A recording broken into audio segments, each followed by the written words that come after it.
25 years ago when Frank Zappa released Freak Out, you know, I don't think people had the foresight to regard him then as a future icon of popular culture, but that's exactly what he's become. Isn't that funny, the way life treats you? I mean, here's a guy who is an icon, and yet he spent his whole life pouring all his energy into being an iconoclast.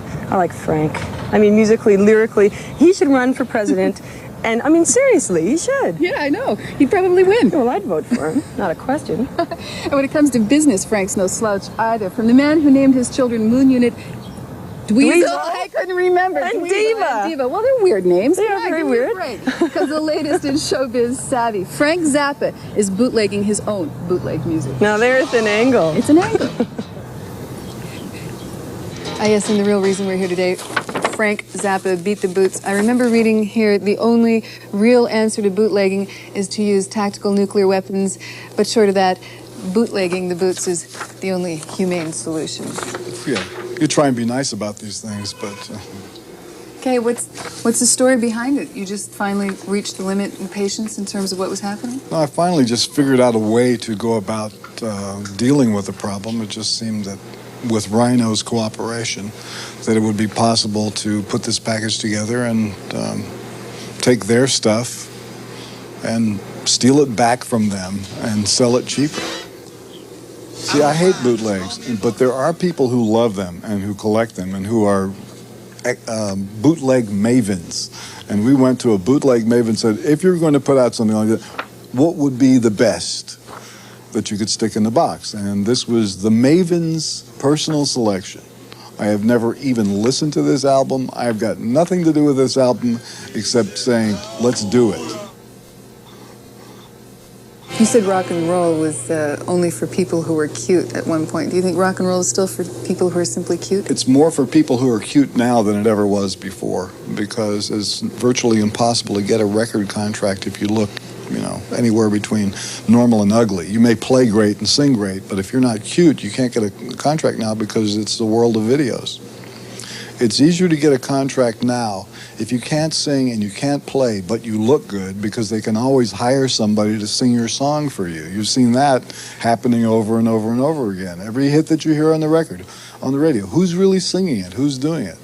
Because the person that you see in the video is dancing and looking good with nice clothes and everything, and it's all fake.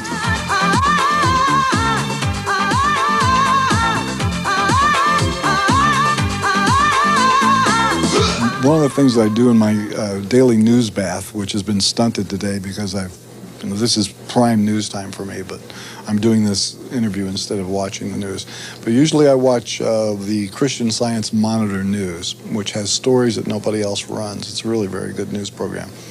And last week, on the 75th anniversary of the Sykes-Picot Agreement, they gave this little discussion of how this piece of paper, dating from the end of World War I, still affects the way things are done in the Middle East today. Remember the movie Lawrence of Arabia? Of course. Okay, Lawrence gets out there and he says to the Arabs, okay, follow me and we're going to go and have a war with the Turks. We'll, you know, beat up the Turks and then you'll have freedom. Nice idea. Well, what happened was, while Lawrence is leading these guys to fight the Turks, two bureaucrats, Mr. Sykes and Mr. Picot, a French and British, these two bureaucrat guys, made an agreement, not a treaty, that the French and the British would divide up the Ottoman Empire. The Arabs got screwed.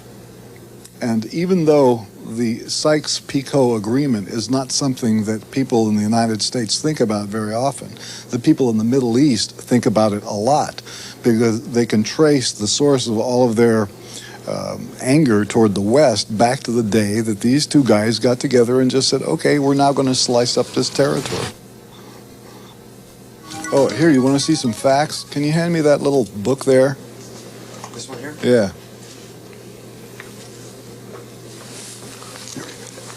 Could you imagine that it would ever be such a thing as this book?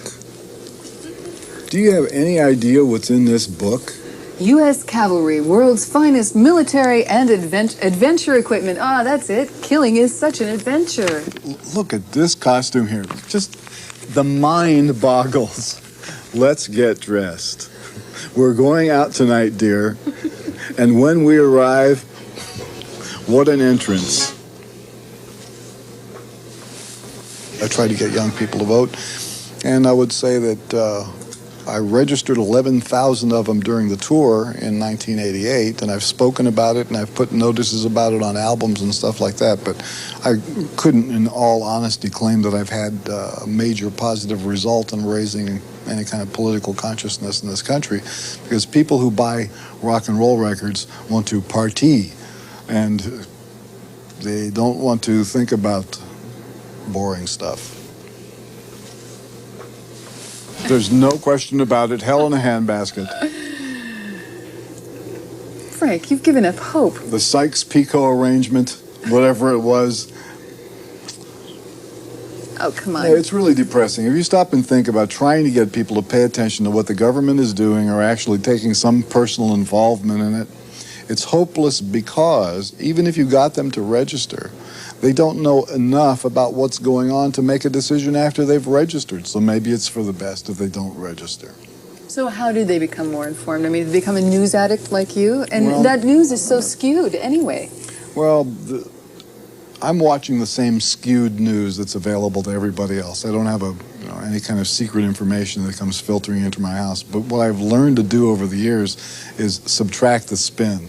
And so if you flip from channel to channel and see the different ways a story is covered, you can average it out and get some idea of what's going on. And then the fact that certain stories are reported at all is very suspicious.